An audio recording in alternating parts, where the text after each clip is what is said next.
Static load tests on foundation piles are carried to determine load deflection characteristics of the pile soil foundation.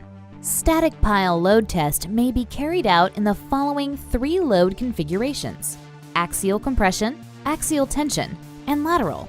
Here, the procedure of a static pile load test with axial compression loading is explained.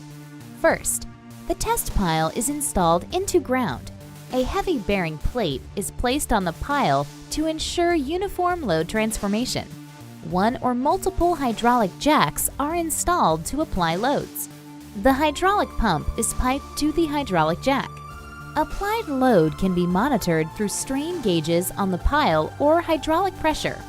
Here, a wireless pressure sensor is installed on the pressure port of the hydraulic pump to monitor load application. Then, the load beam is placed on top of another bearing plate over the hydraulic jack to react against load. The load beam is adjusted to be centered and level to ensure uniform load on the pile. Load transfer beams are placed on both ends to hold the load beam down and supported by 4 or multiple reaction piles that are fixed to the ground. For deflection measurement, 2 reference beams are installed around the test pile with enough clearance distance. Multiple wireless dial indicators are used to measure movement of the testing pile. Align and mount the indicators parallel to the pile. Turn on all the measurement devices and connect them in the Motionics wireless pile load test software on iPad via Bluetooth.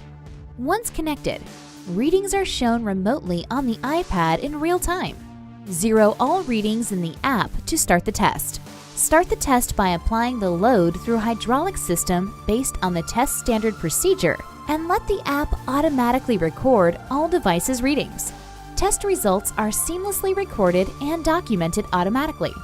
The same instruments can be used for axial tension and lateral load configurations. However, the test setup and loading structure would be different for each case. Thanks for watching.